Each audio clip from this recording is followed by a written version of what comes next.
Good afternoon, good morning, good evening. I don't know when you're going to actually be hearing this, but I am so excited about today's podcast because we have a powerhouse sitting in the seat today. We have Miss Mita Mallick, DEI extraordinaire, author of 2 amazing books, one that is coming down the pike. And I will say she's so brilliant and transparent and honest. I've been low-key stalking her on LinkedIn for the last 7 months. And I have already learned so much from her. And so when we started the podcast, I was like, I'm going to shoot my shot. She's going to say no. I'm going to shoot my shot and see if I can get Mita on the podcast. And when she said yes, you guys, I was just so excited. So I'm just going to jump right into it. Mita, thank you so much for joining the podcast today. The She Empowers movement is real. And you are what I would call like the gold standard of just being transparent and honest and living in your truth. And I think that myself and other women can learn so much from how you walk through life and navigate life. So my very first question is, for those who don't know you, who is Mita today? I'm still a work in progress. Yeah, still a work in progress. But who am I? I mean, I can give you titles, but I'm a mother, wife, sister, cousin, daughter, friend. I'm all those things, like all the things that we are to all people. And so that's my most important role in life is how do I stay present in those moments? How do I build new relationships? How do I keep the ones important to me? I mean, that's what I'm on a mission to do, which I think just about anyone listening can relate to. And thank you for having me on. I'm so honored to be part of your journey. It's really exciting. Thank you. Very exciting. Well, I'm not sure if you remember, but when I messaged you a couple of months ago, like actually, so you guys, I messaged Mita about 8 months ago because I saw one of her posts and it was talking about like bullying at work. I don't know if you remember that. And it was the first time that I realized that I was being bullied. I think I just had a hard time like naming that. But when you said it, it just immediately clicked and I was just like, holy crap. Like I saw myself and I knew that someone else saw me and it just gave me the courage to like step out. But you also mentioned like that you've been bullied as a child. You mentioned that you had, which I read it and I was like, this is absolutely insane. You had trash thrown at you in a cafeteria, but you didn't allow that or any of those other moments to just change your heart or to make you become something that, as you said, like you were destined for something greater. So like, where did that strength come from at such a young age? And like, how did you use that pain to feel you for good? I mean, I was in survival mode many days. I think the thing that saved me is I had my parents and my younger brother who loved me, adored me, supported me. My parents I'm the proud daughter of Indian immigrant parents. They left everything and everyone behind to come to the US and start their family and raise us here. And it was education at all costs. Like education was economic opportunity and freedom. And so I just knew studying and reading and writing and just learning as much as I could would get me to somewhere or something. And I do think it's just having a home life where people really loved me and supported me made all the difference. But all kinds of things that happened to me. I think about, it was on Christo's podcast, and that's when I had written the post because he had said to me, and this is a very common phrase, like, you can be the hero or the villain. And the thing that both heroes and villains have in common is pain. And it's just how they choose to fuel the pain. And it's like, are you going to use that pain for evil to hurt other people? Or are you going to use the pain to fuel your purpose? And I just, even when those kids threw their trash at me at lunch, and I still remember in this cafeteria where I'm sitting, it's like, yeah, I mean, that was really hurtful and awful. But I was like, this can't be it. This can't be my life. Like, this is not it for me. And I just always sort of knew that. But I think it's because I had a lot of people at home supporting me and rooting for me. That's awesome. That's amazing. I often say that you are either the villain of someone's Mm. story or you're the hero in someone's story. And we'll talk about that more because in your book about the terrible bosses, you talk about Yes. how you also have been a terrible boss. And Yes. I was like, no, not my Mita. Yes, yes, Ramita. She fell from the pedestal, came crashing down.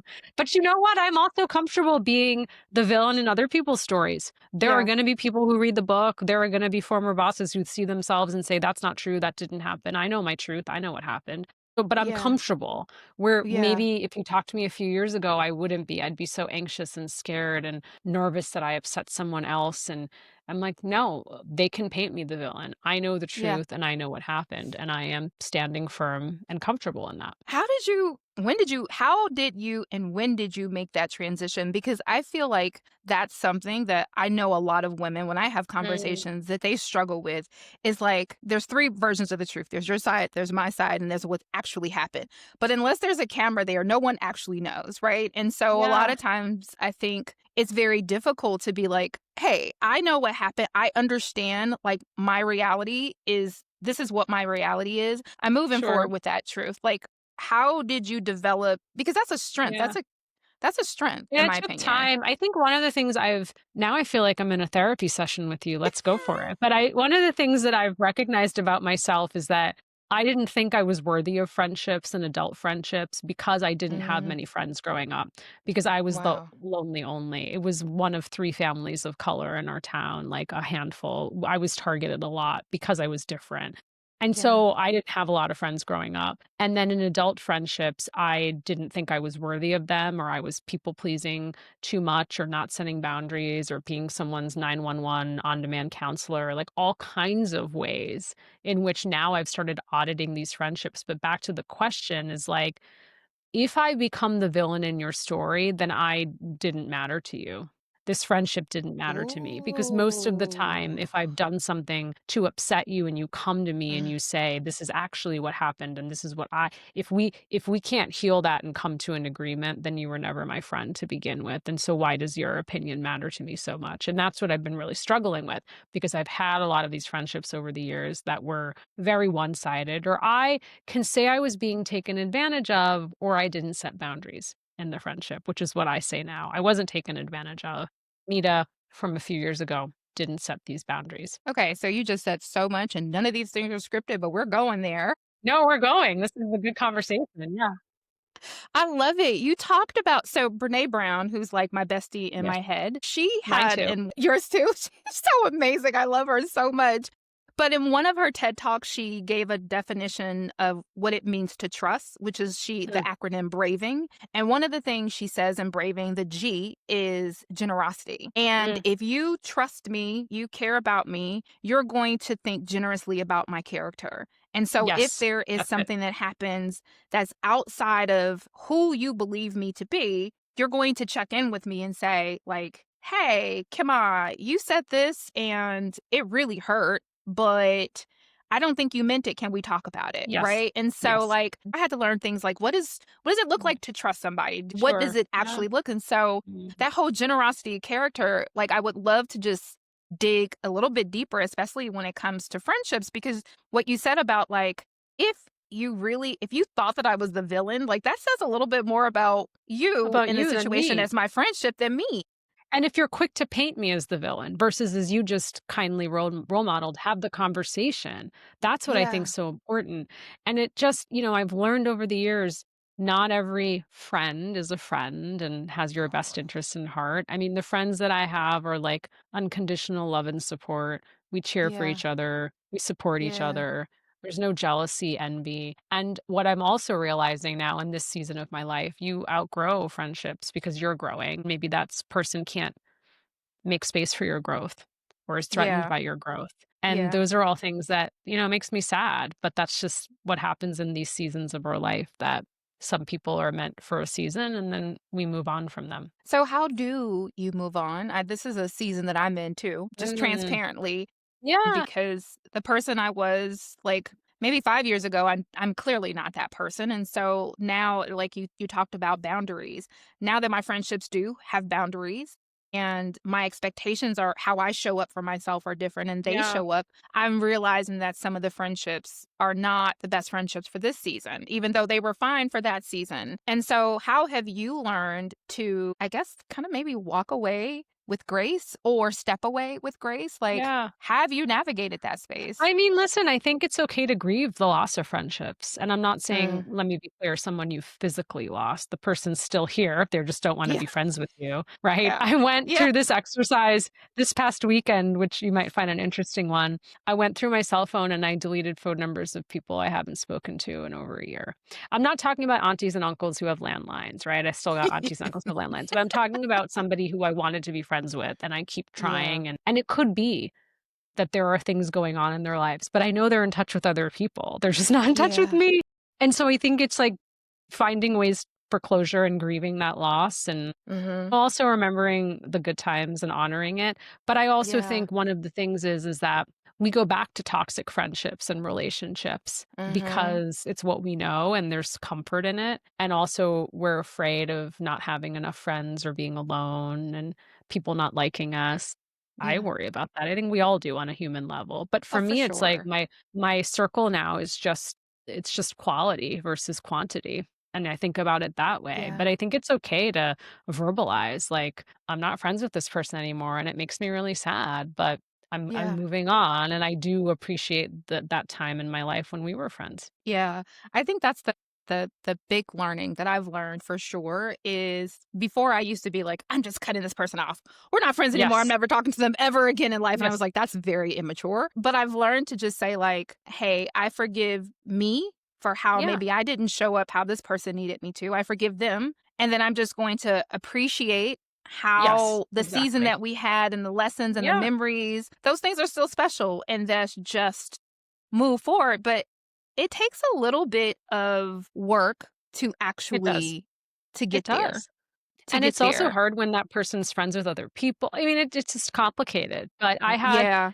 God was testing me last week where someone showed back up into my life who I had said, this is a toxic friendship. I'd Mhm. identified why. And it took me a while to pull myself out and close the door. And the person showed up again in my life. And I could have opened that door back up. But I was like, kind and polite in all the ways in which we're raised to say, like, I hope you're Yeah. doing well. I do hope the person's doing well. But that Sure. doesn't mean that's not permission to re-enter the friendship. That's interesting too. Like an acknowledgement and wishing you well does not mean that I now want to be friends. I do wish you well. Yeah. I wish you no harm, but that doesn't mean Yeah. that we're gonna go get coffee and have a Mhm. sleepover and braid each other's hair and do whatever.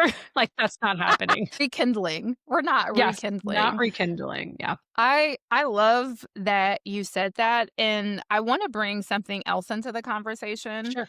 is the because when you're navigating spaces, one of the things that you say in your book about reimagine inclusion, right? Yes. Reimagine inclusion? I Yes. got it Yes. right. I have it on the audiobook. I was actually listening to it Yes. again Oh, right my before first this book. Yeah, call. yeah. It's so Oh, good. It's so oh, good. thank You you. guys have to go on Amazon and get this book because like literally it will change your life because I think I'm all over the place right now. Like as a woman, as a minority, sometimes it's hard for me to verbalize what I'm Mm, experiencing mm, and to give words to it. And one of the things that I think that that book helped me to do is actually put names to some of the things that I experienced that either oh, I thank was you. unwilling to or I Mm, just didn't know how or maybe it scared me a little bit. yes. So thank you so much for that book and I Oh, will no, thank you absolutely for link reading it. Thank it. you for listening to it, and I got to narrate it, and I get to my next book, The Devil Emails at Midnight: What Good Leaders Can Learn from Bad Bosses, I also got to narrate that, so that audio is also out on September 30th, which is exciting. I first of all, I've already pre-ordered. Thank you very much. Thank you. Thank you so much. So that I can actually put it on my coffee table. So I have the next Oh, I book love that. coming. Thank you. Thank you. But Awesome. one of the things you talked about was courageous conversations. Yeah, And I feel like that applies to everything, like not everything. just the workplace, Yep. friendships, Yes. relationships, Yes. children. So, can you talk to us about courageous conversations, what that looks like, and how we can show up in those conversations? Saying the uncomfortable parts out loud, saying the quiet parts out loud, saying the thing that no one wants to talk about and dances around. Yeah. So if we're friends on the friendship theme. And I feel like you've been ghosting me and not Hmm. showing up for things that are important to me. It's the courage, right? Like, I wish we had more courage at our kitchen table, at our conference room tables, just to say the thing out loud, to say, with love and kindness, like, I missed you at my birthday party. And I've noticed that you haven't been available these certain times. Like, is everything okay? Has something changed in our friendship? Is there something I can be doing to support you? Like, why, like, the balloon just burst. Either you're going Yeah. to respond to that and you're going to say, thank you so much. I didn't feel comfortable telling you X, Y, and Z. And you're going to share Yeah. something that I'm going to process and think about. Or for whatever reason, the trust isn't there in our friendship and something's happened or something's happening with you and you just don't feel comfortable sharing. But I wish Yeah. we did that more. I wish we could say the quiet parts out loud of what's happening. Because most of the time, that's when things, the downward spiral starts in a relationship, when things come Yeah. undone because we didn't Hmm. address something sooner and what was on our heart. Yeah. I'm gonna share like some personal information. So I'm a newlywed. I Congrats. call myself a newlywed because I've only been married for actually it'll be 3 years next month. And it feels Okay. like still 5 months. But Wonderful. but that's very new, like in the grand scheme of thing. I know people have Yes. been married for like 20 plus years. Yes. And one of the things that was probably the hardest thing with my husband is saying the quiet things, like Mm. saying the quiet things out loud. And we recently, like a couple of months ago, had like this big heart to heart, and we both sat down and we're like, "Listen, let's just clean slate. Let's put it all on the table." And we talked for like 6.5 hours. It was the best Wow. conversation that That's we had amazing. ever Amazing. had. But I was just like, "Why in the hell have we not said these things?" Like, why? Yeah, like, what's holding us back from doing it? Yeah, Yeah, absolutely. like I think it's so. the fear of rejection, it's not wanting to hurt Mm, the other person, it's all of these things, but if you think about how much stronger your relationship is yeah. from that It's so conversation. so much better. Like, we're in the best place that we've ever been in because we've That's cleared the awesome. table, we've Yes. cleared the table. So, speaking of rejection, Yeah. which is it's so hard to believe that first of all, I'm gonna take you off this pedestal, but it's gonna be after this podcast, just so we're clear. It's so hard to believe that you are still experiencing rejection. Like, I Mm. look at your LinkedIn followers, I'm like, "This woman has 200,000 followers. This is insane. Only Oprah and Brené Brown have that many followers." They have much more, but they probably have a virtual assistant. I don't have a virtual assistant. I'm not a part of paid pods. I respond to all comments and messages. It's me It's doing it. just Because you. that's the power of community is connection. Yeah. So I'm Yeah. building not a following, I'm building community. And so I want people to feel like as much as I can, I'll respond. I'll try to shoot an article off. I'll try to give someone 5 minutes. I'll try to come on their podcast if I'm Yeah. available and can. And I think that's just paying it forward. And that's what life's about. I mean, and it's obvious too, like when you look at your like when I go in and I read your comments, because I do. I go in and I read your posts because Yeah. I'm always gonna learn something, and then I read your comments.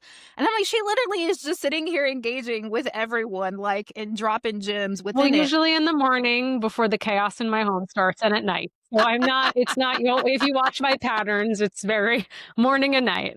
Yeah. Those are your designated times. But Yes, yes. you made a comment, and let me just like look at my notes. I want to make sure that I Sure. get this. You said that like you still after your first book got a bunch of no's leading up to your second book. So Yes. you have this illustrious career. You've worked at Unilever, Avon, Pfizer, Johnson and Johnson. Like, you are the queen of the DEI. That's what I call you in my head, the queen of the DEI. You've done all the things. You've written a book. You still got no's. So, Mm. like, how do you manage the no's? Like, as I think, as you said, when the no's pile up, you still have to push through. Like, so how do you manage the push through? So here's the thing with no's now.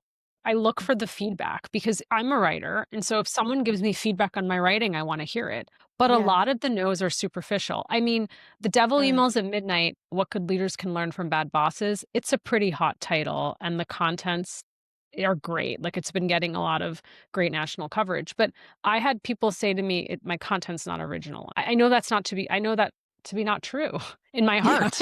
My Yeah. stories, they're original. So that kind of feedback, it's not original enough. I'm like, Yeah. I don't think anyone, I mean, and I didn't realize The Devil Wears Prada is coming out next year, but I don't what I'm trying to do is disrupt the business world. Yeah. Nonfiction sales are down. Fiction sales are skyrocketing. I had someone who told me the other day who has an advanced copy of the book and said, I read this in one night. And I can't say that often about business books. Like right now, we're in a place in the world. I'm exhausted from the outrage. There's so much happening, so much hurt and harm. People are looking for community and conversation and connection and great Yes. storytelling. And so Yeah. that's what I'm leaning in on. And so some of these no's, it goes back to the friend who makes me the villain in the story. I know it's not Yeah. true in my heart. And so Yeah. you continue to push for the yes. I mean, I made the Wall Street Journal and USA Today bestseller list in 2023. The book did incredibly well. Thank you. Yeah. And then the first week of President Trump's inauguration, it sells out again. I mean, it's doing really well. And then yet Wow. there's always gatekeeping. And it's Mhm. like, well, second time authors don't do as well, which is Mm. statistically true. Okay.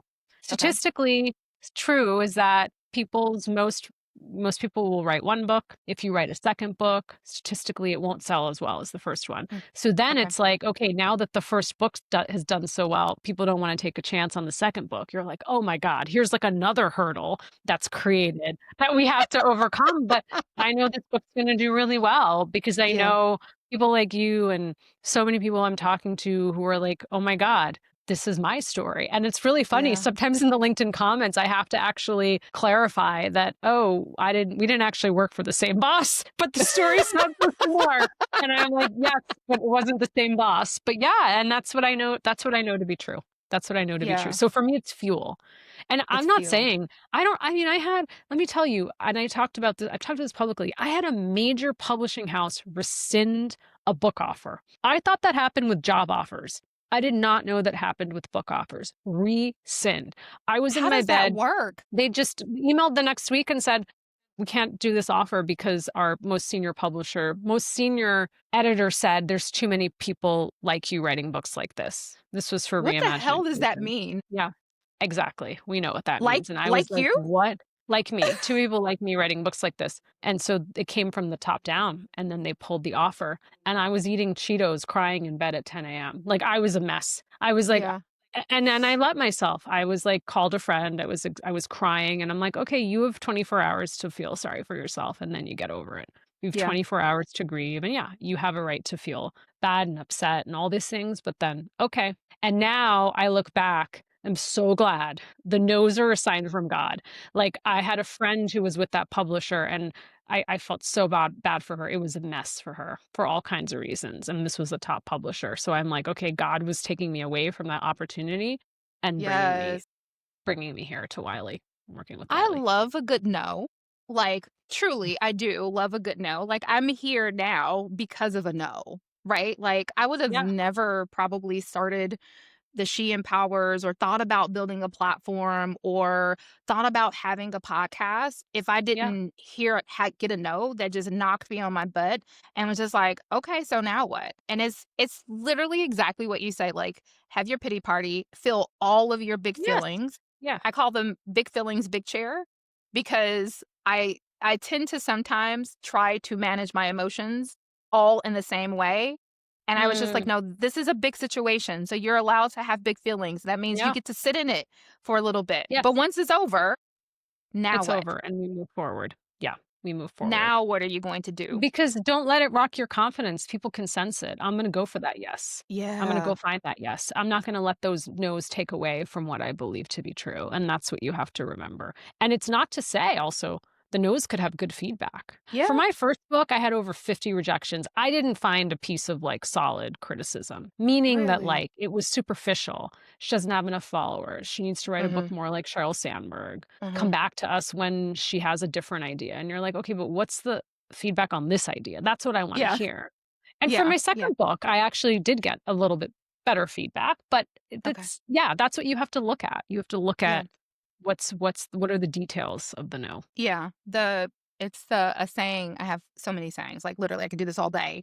The chew the meat and spit out the bones. Have you ever heard that? Yes. Yeah.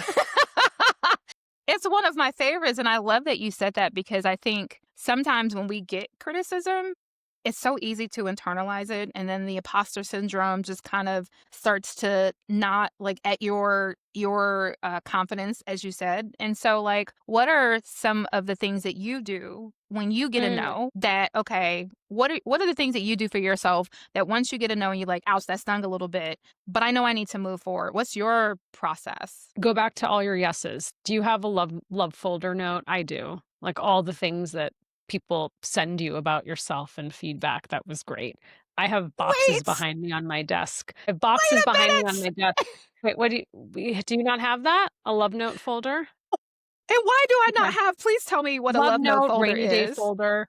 And so because I feel like notes are a handwritten lost art form. We'll get to that in a second. A lot of notes we're getting are emails, right? They're like in the form of like an email or Slack or something. So start a Yeah. folder and save all those wonderful messages. So on the days that you feel really bad about yourself, you can go read them. I have 2 boxes on my desk filled with notes that people have sent me over the years, cards and birthday cards, notes from colleagues, thank you notes, all these things that I could just sit and read one day, and I think that's important. I also have a rejections folder. I have a folder of all the rejections because I can remind myself, like, all these no's are fueling me. And now I can Yeah. be like, "You said no, but they said yes," in my head. I love that. I'm gonna get me a love folder Mhm. or a book. I'm obsessed with that idea right now. Like I'm like, why did I not think of this at all? But it's such a beautiful sentiment. Yesterday, Monday I think it was, we launched the website and my sister sent me a note and she said it was so beautiful. And she's like, the minute that the platform drop, I'm signing up for a year. And it was the sweetest thing. And I screenshot it and I was Save like, that, I want to save screenshot it, it. save it, put it in a folder. You could print it out and put it in a box, whatever you wanna do, because sometimes we circle through the yeses and those positive moments too quickly, and then we spend all this energy on the nos. I think that's Yeah. important. I was spending time speaking of imposter syndrome and your question of how do you talk to yourself? What do you do during these moments? I have a close friend who's I'm so proud of her. She's leading a team of, like, 1,200 people now, huge promotion, and she said to me the other day, like, "I have imposter syndrome. Like, I'm not sure if I can do this," and doubting herself and all these things, and I said to her, "Would you ever say that to me?" And she said, "What do you Mm, mean?" I said, "Would you ever say that to me? Would you say that I don't deserve all these things, that I shouldn't have these best-selling books, I shouldn't have this platform?" She's like, "Never." I said, "So why would you think that of yourself?" Isn't that interesting? So almost think about when you're talking to yourself, you're talking to a friend. You wouldn't yeah. ever say those things to your closest No. best friend. Like, "You're not enough, you're not worthy, you're an imposter, they're gonna know you're faking it." Never. And then why Yeah. do we say, like, the meanest things to ourselves? So that's been a flip too. It's like, not even talking to myself, talking to my friend, and I wouldn't talk to my friend that way. Oh my gosh, I so love that. For much better now, but I used to have like a mean girl in my head. And Mm, she was like the one that always told me like that's good, but not good enough. You can mm, always do better, right? And so I realized like that voice was critical for getting me from where I started to sure. where like helping me to grow because it just kept pushing me and I just kept pushing. But then at some point I was just like, I don't like this voice in my head. Like she's actually Mm, not very kind. yes. And I had to soften it, and I realized I Mhm. remember the other day, I was walking up the stairs and I was like, "Well, that was stupid." And I was just like I said to myself, "Kimmah, no, you do not talk to yourself that way. Like, knock it No, off." And no, then I just no, no. kind of kept going, but I love, like, that for the listeners who's never heard that before, who probably have that voice in their head telling them and reminding them, like, would you talk to someone that you love in this way? No, And you wouldn't. the answer is never yes. Never, never. It's never yes. Never, never, never. And so don't It's speak to yourself that way. Don't do it. Yeah, yeah, don't speak to yourself that way.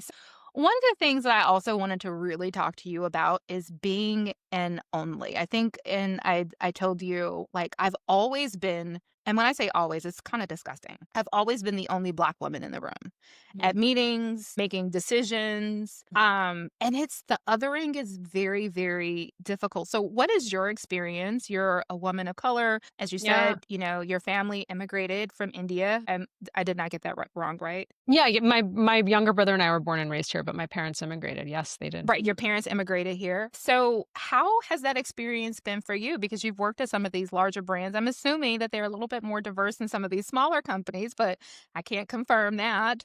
How has that I mean, I been? think particularly as you climb the ladder and get to some of these select rooms, you are the lonely only.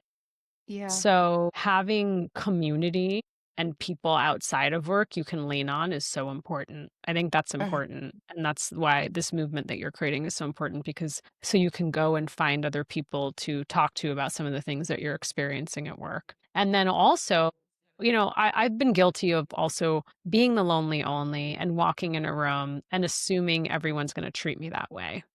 It's not always true, mm, right? It's not yeah, always true that people are yeah, gonna have these stereotypes and biases on me because I come in with a lot of baggage from other yeah. spaces and places I've been in. So I've Mm, tried to suspend judgment. I also like if I'm walking into a room where I'm the lonely only and it's on an exec team and there's 12 of us, it's like start to get to know people individually. yeah. I started doing that. Like start getting Mhm. coffees, drinks, breakfast, whatever beverage of choice, and just say like, Jim, I just want to get to know you a bit better. Can we like grab lunch? So Yeah, then when I walk into the room, I know Jim's face. It's not the only it's there's not one friend I have. And yeah. so I'm have been just more intentional about making one-on-one connections. So then when you are in a Mm, gathering, you actually know people there. And then hopefully those people become your allies and they have your back when you're going through some tough moments. But also don't make assumptions. I guess that's as a lonely only, I've made a lot of assumptions about other people. And sure. because some of it's been based on experience I've had in other places and spaces, but I have to Mhm. come in with good intentions to say, I want to reach out and try to make connections with these people and see what Yeah. happens. And you talk about, like, you come with a lot of baggage, which I feel like that was super brave for you to say it because we do have these real lived experiences, like, they Yes. really, really happened to us, right? And so, like, how, though, do you get to the point where you're like, "Okay, yes, this is my truth, but I need to suspend this Hmm. reality or this idea that I have or could potentially have about these people so that I can walk into this room without any biases so that I can Yeah. really learn them." Like, how do you do that? For me, my writing has been so therapeutic, and I've not only journaled, but I've career journaled throughout the years, which has also Mm. been inspiration for the books and my writings. And it's like, for me, when I write it on page, I've dumped it out of my head in a good way. So if I had a really traumatic interaction or something's happened at work, if I can write it all down in Sure. detail in my journal, I feel like that's healing. It's there Mhm. for me to look at, for me to go back months later and read. But that helps me process. It's like, where do you have a container? Like, where does Mm. this emotion go? Otherwise, Yeah. it's going to continue to bottle up inside you. Like, Yeah. what are the ways in which you can, like, not push it away, honor that it's Yeah. happened? I don't mean honor in a positive way. I mean, acknowledge, like, if this Yeah. happened, this was horrible. I need to write it down, share with someone, talk about it, maybe see a therapist. And then I need to continue to move forward on Yeah. that. And also, like, how do you heal from those things? And I think the way Mhm. I'm healing is trying to show up for other people. Like Yeah. every time, when you said that to me and you said, this post made me recognize I was being bullied at work, that's healing for me. Like, wow, if I hadn't shared Yeah. that post or story, and I get a lot of DMs like that. And that's like, I'm just so honored and humbled that I'm like, wow, like me sharing and having the courage, which I didn't always do to share, if that's Yeah. helping someone out, like this heals me. It heals Yeah. a little piece of me. Yeah, and I love that, like, and that's really the whole objective of the podcast in and of itself is to tell, like, these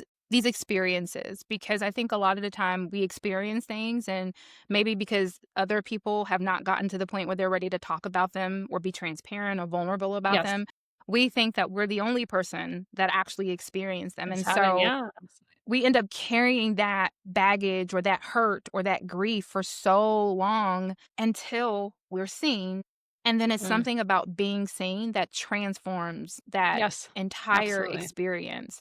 which is why I wanted to have you on the podcast and guests like you to be able to tell real truths and how you navigated that, because I think that's how we learn how to navigate situations. And Yes. there's another situation, if you don't mind me bringing up, Sure. that I would like to talk about and it was a difficult situation that it seems like you've learned some amazing tools, is grieving the passing of your father, which my condolences. I'm sorry to hear Oh, about, thank you. the loss of your father. But you talked about how you were off work and then you went back to work and were like, you hit the ground running. And then something happened and you realized, like, wait, hold on a second. I'm still grieving. I'm not even ready to be here. Like, Yeah. what was that experience like for you? So when we started the conversation, you said, I can't believe you've been a bad boss, and you included it in your book. And in the Devil Emails at Midnight, I talk about 13 bad bosses, how I've survived them, what we can learn from them. And I'm the 13th. I'm the boss who was grieving and couldn't show up for her team. In 2017, I got a call that changed my life from my mother. Lost my dad suddenly out of nowhere. And for anyone listening, grieving is such a long journey. I'm still on it. And it Yeah. shows up in the most unexpected, inconvenient moments. It does not wait. It is there Yeah. and it comes when it needs to. And for me at the time, I had, I believe it was 3 or 5 days of bereavement leave at this company. It was nothing. And my team rallied around me and gave me 3 weeks. Now, this is not common, right? So I was really lucky that I had a community of people that said, I'll have your back, I'll cover you, you need to take this time off. But I came back to work, and within a few days, the boss at the time said, you finally got your mojo back. You got your mojo back. And for me, it was just, again, reaffirming that I'm not supposed to be sad about my dad. I'm supposed to be smiling. I'm supposed to pretend nothing's happened. And when you bottle grief up like that, it's going to explode. And Yeah. I was the devil who emails at midnight. I would email all hours because I couldn't sleep. I would be Oh, disengaged and wouldn't show up for days for my team. And then I'd show up last minute, putting details into a deck that didn't matter, causing chaos and havoc before we're going to present to senior management. I did all those things and I'm not proud of it. I yelled at people, and that was the grief speaking. yeah. And I wish I could have gone back and had the courage to say to people, Father's Day is coming up. It's the first one. I'm going to take off early on Friday. I'm Yeah. missing my dad today. So if I come into this meeting and I seem off, it's because I've just had a tough day. His birthday is tomorrow. Mhm. I'm going to be offline, right? Like if I had had the courage to say those things to people, I think it might have made a difference. But we don't talk enough about grief, certainly not in our homes, certainly not in our workplaces. I make the case for bereavement leave, which I think is really important. And loss Yeah. comes in all kinds of forms. It can be miscarriage, it can be loss Yeah. of a pet, it can be illness like you're dealing with, it can be a move, it Mhm. can be divorce. Like this idea of grief, it's not singular.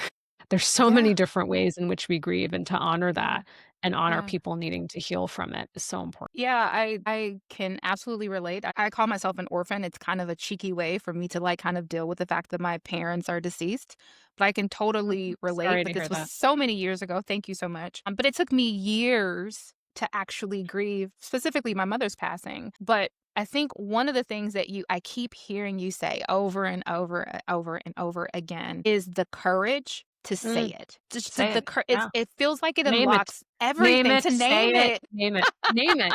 It's out on whether it's verbally or on paper, it's like, here it is. This is the Yes, thing. yes, yes. And once you do that, it seems like it's almost like a superpower. Because, like, once you've gotten Yes. it out and you're like, hey, as you said, like, it's the first Father's Day. I'm gonna go ahead and knock off early because I don't have the capacity today. I'll see you guys tomorrow. Yes.